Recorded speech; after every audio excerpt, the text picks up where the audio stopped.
तो आज हम पढ़ेंगे तत्वों का वर्गीकरण। तत्वों का ऐसे आप एक 4 वर्गीकरण और पढ़ चुके हो, लेकिन वो ब्लॉक के आधार पर आवर्त सारणी को बांटा गया था, S block, P block, D block और ए ब्लॉक। उसी प्रकार से तत्वों का कुछ की गुण के आधार पर भी इसको 4 भाग में बांटा गया है। पहला है उत्कृष्ट गैस। तो उस उत्कृष्ट गैस किसे कहते हैं? तो ग्रुप नंबर जो आपके 18 के जो तत्व होते हैं, है ना, समूह 18 के जो तत्व होते हैं, कौन कौन सा?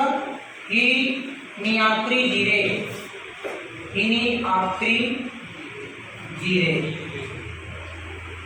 इसमें आप ये अपवाद है, हीलियम अपवाद है। उत्कृष्ट गैस में हीलियम अपवाद गैस है। तो बाकी हीलियम वर्ग नंबर 18 में, ग्रुप नंबर 18 में हीलियम को छोड़ करके बाकी जितने भी तत्व है, जैसे कि नियान, आर्गन, प्रोटॉन, ज़ीनान और रेडॉन, सभी के अष्टक पूर्ण होते हैं, है ना। अष्टक पूर्ण होते हैं कैसे? एक एग्जाम्पल बताता हूँ। क्या 10 है नियान का, इलेक्ट्रॉन कितना था? 10, 2 और 8। आर्गन का कितना? 18, 2, 8, 8। तो देखो लास्ट में क्या हो रहा है? 8, मतलब इसका क्या है? अष्टक पूर्ण है। हीलियम की बात करें तो हीलियम का केवल 2 होगा, तो है क्या 8 लिखना लास्ट में? नहीं। तो ये अपवाद है। तो हीलियम को छोड़ करके बाकी जो तत्व है उनके अष्टक पूर्ण होते हैं, और इनके अष्टक पूर्ण होने के कारण ये किसी भी रासायनिक अभिक्रिया में भाग नहीं लेते और कोई यौगिक नहीं बनाते। और यही कारण, और चूंकि इनकी अष्टक पूर्ण होता है इसलिए इनका संयोजकता भी शून्य होते हैं। तो चूंकि किसी, देखो, रासायनिक अष्टक पूर्ण होने के कारण ये रासायनिक अभिक्रिया में भाग नहीं लेते हैं, इस कारण इसको उत्कृष्ट गैस या अक्रिय गैस कहते हैं।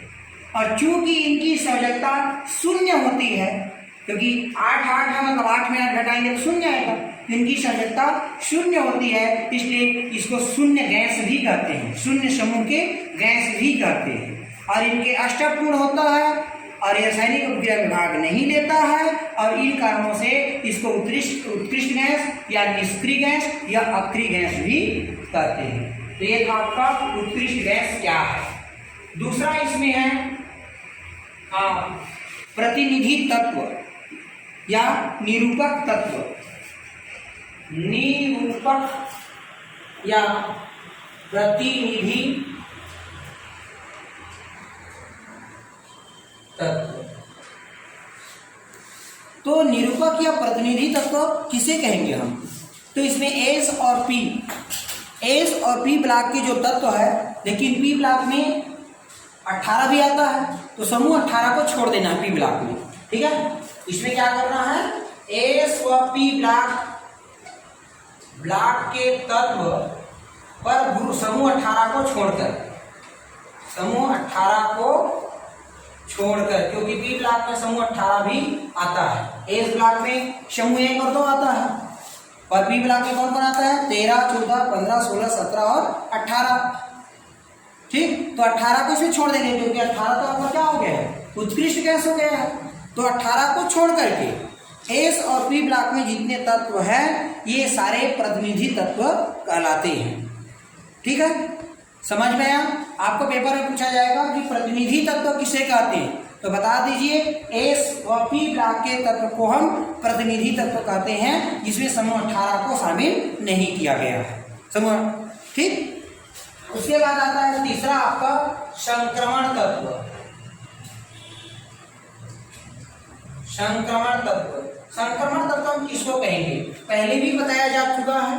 संक्रमण तत्व हम किसको कहते हैं? डी ब्लॉक के तत्व को ही हम संक्रमण तत्व कहते हैं। जो डी ब्लॉक के तत्व होते हैं उसे ही हम संक्रमण तत्व कहते हैं। और ये डी ब्लॉक कहाँ से चालू होता है? तो ये डी ब्लॉक समूह 3 से लेकर के समूह आपके 12 तक, ये 10 वर्ग में आपका रहता है। ये सारे संक्रमण तत्व कहलाते हैं, ठीक। और उसी को हम डी ब्लॉक तत्व भी कहते हैं। पर आगे चल के हम आगे बढ़ेंगे हम संक्रमण तत्व में, तो संक्रमण तत्व सभी डी ब्लॉक के तत्व को हम संक्रमण तत्व नहीं कहेंगे। डी ब्लॉक के ऐसे तत्व को हम संक्रमण तत्व कहते हैं जिनके डी ऑर्बिटल पूरी तरीका से भरा हुआ ना हो। यदि डी ऑर्बिटल आंशिक रूप से भरा हुआ होता है तभी उसको हम संक्रमण तत्व कहते हैं। अभी तुम्हारा क्लास छोटा है इसलिए उतना ज़्यादा इसमें डिटेल नहीं दिया गया है, पर इस संक्रमण तत्व में डी ब्लॉक का तत्व आपका जिंक और कैडमियम और पारा। जिंक, कैडमियम, पारा भी डी ब्लॉक का तत्व है, पर इन तीनों तत्वों को संक्रमण तत्व नहीं कहा जाता।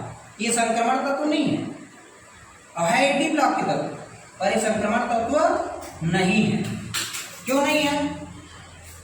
क्योंकि इनके जो डी ब्लॉक है वो पूरी तरीका से भरा हुआ होता है। जब इसका हम इलेक्ट्रॉनिक विन्यास करेंगे तो फॉर एग्जाम्पल जैसे देखो जिंक 30 होता है, 1s², 2s², 2p6, 3s², 3p6, 4s2 और 3d10। ये देखो डी ऑर्बिटल पूरी तरीके से भरा हुआ है, डी में 10 भरना चाहिए, 10 भरा हुआ है, इसलिए इसको हम संक्रमण तत्व नहीं माना जाता और है वो डी ब्लॉक के तत्व। ठीक, तो इतना डिटेल तो खैर बुक में नहीं लिखा हुआ है 11वीं क्लास में, पर आपको मैं डिटेल बता दिया मैं। ठीक है, तो डी ब्लॉक तत्व को हम संक्रमण तत्व कहते हैं और बाद में आपका जिंक, कैडमियम और पारा आएगा। ठीक, आगे बढ़ते हैं। चौथा पॉइंट वो हमको मिलता है आंतरिक संक्रमण तत्व। आंतरिक या अंतर भी बोलते हैं, अंतर संक्रमण तत्व या आंतरिक संक्रमण तत्व, इसी को अंतर संक्रमण तत्व भी कहते हैं, दोनों एक ही है। अंतर संक्रमण तत्व या आंतरिक संक्रमण तत्व, तो इसमें कौन आएंगे? S block. एस ब्लॉक के तत्व इसके अंतर्गत लिए जाते हैं। कौन से ब्लॉक के तत्व आएंगे इसके अंतर्गत? एस ब्लॉक तत्व। एस ब्लॉक तत्व अंतर संक्रमण तत्व कहलाते हैं और इसको एस ब्लॉक को दो भाग में बांटा गया है। कौन कौन से? लैंथेनाइट स्टडी और एक्टिनाइट स्टडी। ठीक है, लैंथेनम के बाद जो 14 तत्व है उसको हम लैंथेनाइट स्टडी और एक्टिनियम के बाद जो 14 तत्व है उसको हम एक्टिनाइट स्टडी करते हैं। और ये दोनों स्टडी आपका क्या कहलाता है? आंतरिक संक्रमण तत्व या अंतर संक्रमण तत्व कहते हैं। ठीक है, तो ये 4 आपका तत्वों का वर्गीकरण हुआ। ओके।